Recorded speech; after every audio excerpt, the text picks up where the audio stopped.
Hello அஸ்லாம் வலைக்கும், welcome to my channel. இன்றைக்கி என்னோடய ஸ்டைலில் பொட்டுக்கட்டில் சால்னா இப்படி பண்ணலான்னு சொல்லிட்டு குயிக்காக ரெசிபி பார்த்துலாமா. ஃபஸ்ட்டு அடுப்பில் கடாய் வச்சுட்டு எண்ணெய் ஊற்றிட்டு பட்டை லவங்கம் ஏலக்காய் ஆட் பண்ணிவிட்டு கட் பண்ணி வச்சுருக்க வெங்காயத்தையும் போட்டு நல்லா வதக்கணும். வதங்கிற பிறகு மிளகாய் தூள் ஆட் பண்ணி நல்லா வதக்கணும். இஞ்சி பூண்டு பேஸ்ட்டையும் கூடவே ஆட் பண்ணிவிட்டு நல்லா அந்த மசாலா ஸ்மெல் போகிற அளவுக்கு நல்லா வதக்கணும். அதுக்கப்புறம் தக்காளி, பச்சை மிளகாய், கொத்தமல்லி, புதினா இது எல்லாத்தையுமே போட்டு ஒரு நல்ல வதக்கல். நல்ல மசாலா ஸ்மெல்லாம் நல்லா போகணும். பச்சை வெங்காயம், தக்காளி ஸ்மெல்லாம் நல்லா போகிற அளவுக்கு வதக்கிட்டு மஞ்சள் தூள், கரம் மசாலா தூள் ஆட் பண்ணிவிட்டு நல்லா வதக்கணும். வதக்கிட்டு நமக்கு சால்னா எந்த அளவுக்கு தேவையோ அந்த அளவுக்கு தண்ணியை போட்டு உப்பு காரம் எல்லாம் சரி பார்த்துட்டு மூடி வச்சிடணும். மூடி வச்சு அது நல்லா கொதிக்கணும். கொதிச்சிட்ட பிறகு நம்ம ஒரு மிக்சர் ஜாரில் பொட்டுக்கடலை போட்டு நல்லா பேஸ்ட் பண்ணி வைக்கணும். பேஸ்ட் வந்து தண்ணி மாதிரி இருக்கணும், ரொம்பவும் திக்காக இருக்கக்கூடாது. ஏன்னா ஆல்ரெடி வந்து பொட்டுக்கடலையே திக்காகிறதுக்காக தான் நம்ம போடுறோம். அதுவே நம்ம திக்காக அரைச்சி போட்டால் அது வந்து கெட்டி ஆகிடும்.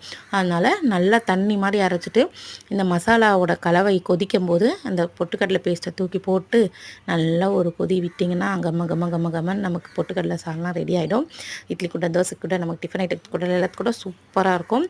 ஸோ பிடிச்சிருக்கும் நம்புறேன். பிடிச்சிருந்தா மறக்காமல் லைக் பண்ணுங்கள், ஷேர் பண்ணுங்கள், சப்ஸ்கிரைப் பண்ணி சப்போர்ட் பண்ணுங்கள். தேங்க்யூ, பாய்.